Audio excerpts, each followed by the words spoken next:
Hello friends and welcome to Android Space, and today we're going to take a look at the performance of the camera of OnePlus 3T. As you already know, OnePlus 3T is the little turbocharged version of OnePlus 3 that has just come out. So without further ado, let's dive just right in.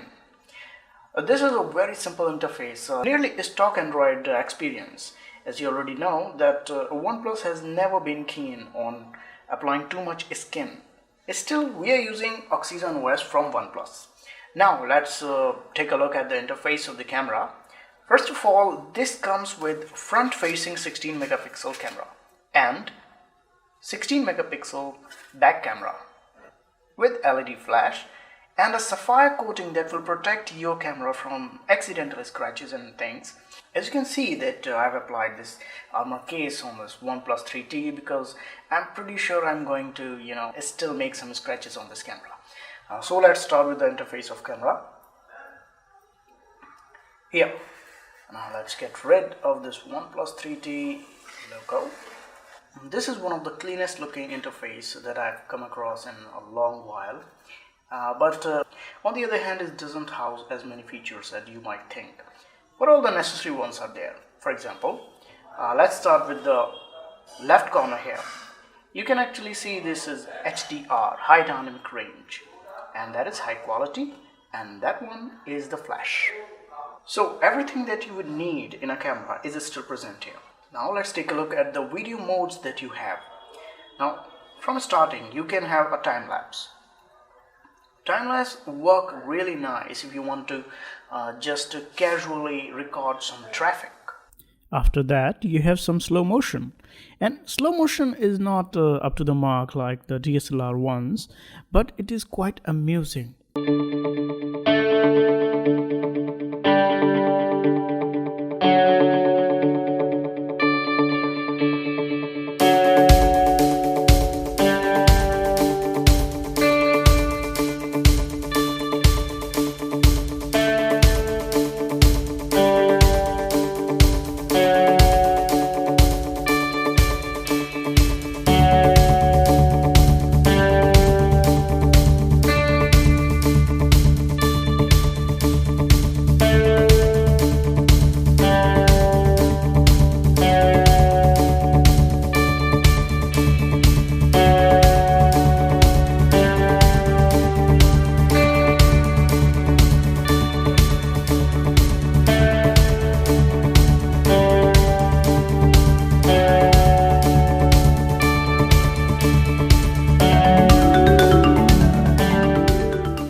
Normal auto photo mode, and then the video mode.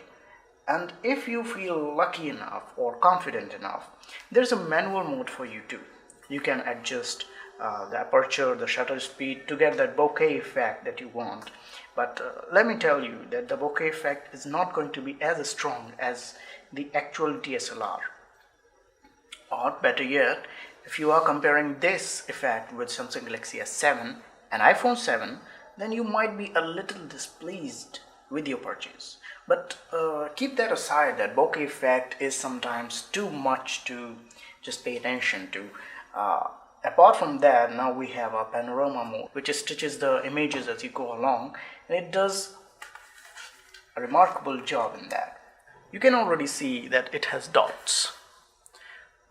With each dot is a frame, and as you move your device along, it will mark that dot, and then it will stitch all the images together, so you'll get a beautiful long shot. OnePlus 3T also has some uniqueness for the editors as well.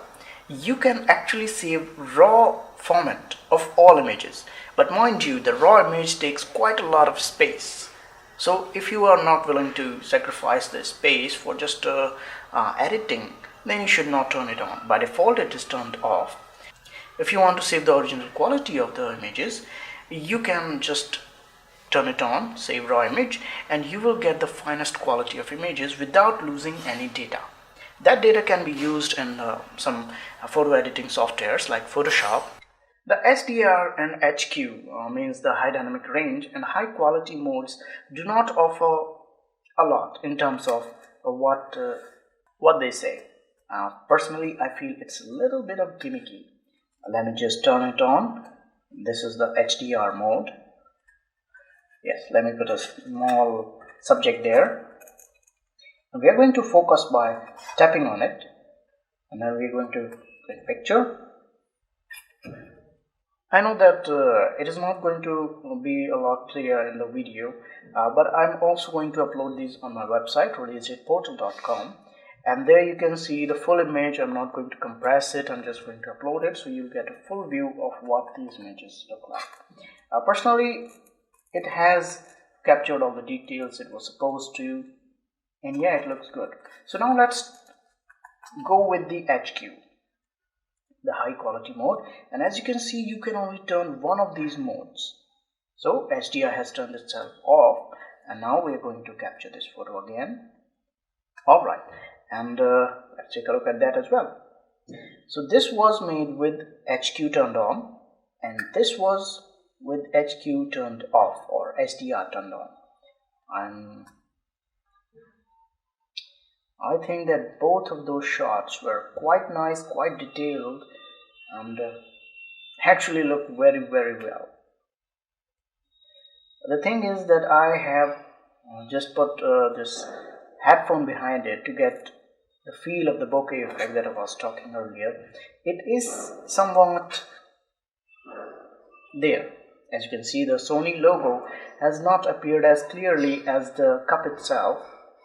So there is a little bit of effect, and I'm afraid, but due to the lens technology that we are currently using in smartphones today, we cannot get the actual bokeh effect, the depth of field effect that we get with DSLR. That is something we have to be content with. Now, as for a final test, we can just turn on the flashlight, and as you can see, when you turn on the flashlight, both high quality and HDR becomes unavailable for us. And if we turn any of them back on, you can already see that the flash has turned itself off to auto. That means that it will not, while it's working with HDR, and that slight A, I hope it is visible. I'm going to just zoom it out when I'm editing. That HDR A is on auto. So depending on the scene, depending on the lighting situations, it will either turn the flash on or snap the photo with HDR in mind. So for this picture, I'm going to just turn on forcefully the flash, and then let's just snap this picture again for the third time. And let's look. So with the flash, the main subject has appeared quite nicely. The colors are quite sparkly, I must say. It has also captured the shine of the flash, and the headphone behind the scene is not that visible, but personally I do not like this shot because it doesn't feel natural. I like these shots actually. However, you can create a lot of things with this effect. Now let's take a look at the front camera. Front camera is of 16 megapixels right here, and let's just turn it on so you can see. There you go, the Nikon D5300 and my really messed up place. So let's just quickly turn it back off. The details captured by front camera is very nice. I'm going to put some videos and images that I captured in the morning. Front camera is nice too. This little icon, it represents settings, and while you're in the settings mode, you can turn on the grid system. That was on. I just turned it off. Similarly, this is the timing system with 3 seconds, 5 seconds and 10 seconds. It doesn't go beyond 10 seconds because seriously, if you cannot get on the scene in 10 seconds, you are slow, very slow. So, and this is the aspect ratio. Currently it was 16:9, which is standard for widescreen. 1:1, which is like a square, and then here's 4:3, which was the earlier standard when we had CRT monitors, and still several monitors are using it, and TVs as well. So you can select your preference based on your project or based on what you like. I'm going to turn it back with 16:9 because I have widescreen TV, monitors, and the phone itself is 16:9 compatible. Let's go back with the video. This is the video mode, and you can see that the flash is on, so let's turn it off, and the brightness adjusted itself. So you can see currently the default, sorry, this was not the default, this was the default. The default mode is 1080p Full HD. If you want to save some space and still record quite the details, you can use the 720p. I'm going to turn the guidelines on so that I can sense if the image is well aligned or not. As you can see, it is not aligned at all. Now also the 4K mode. You can capture 4K videos as well, but let me tell you, 4K videos are a lot in size. A 30-second video will be approximately 320 MB, and I have played it on my system, on my other phones, and it does not play well.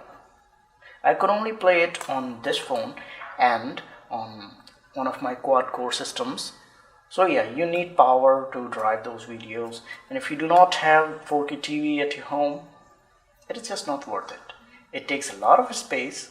So if you have the 64GB version of this phone, you're going to keep backing up those photos, videos, and it's just cumbersome. So the best is this 1080p, or if you prefer 60 FPS mode of 1080p. This one was 30 frames per second. If you want more fluid action and a compatible system that has 60 FPS running, monitor and TV, there are some televisions with 60 FPS standard, then you can shoot in this mode and you will get the finest quality of video that is currently available. Now let's just end everything. So there you go. You have seen a brief look of it, and let's end it by taking it out of place and putting back the OnePlus 3 and focus on the T, because that is currently the best thing we have right now. Let's snap a photo of it. Now let's talk about the gestures that are supported while the screen is on and the camera is looking at the subject. If you want to just turn the mode from camera to video, you have to swipe from up to down. There you go. It is now in video mode. To go back to your camera mode, you have to swipe from bottom to top. There you go. And if you want to see your latest picture or your gallery, you just have to swipe from right to left, and all of your gallery will be present right here. Because as you can see, there is no dedicated button to get to your gallery. But this is as good as anything. Yeah.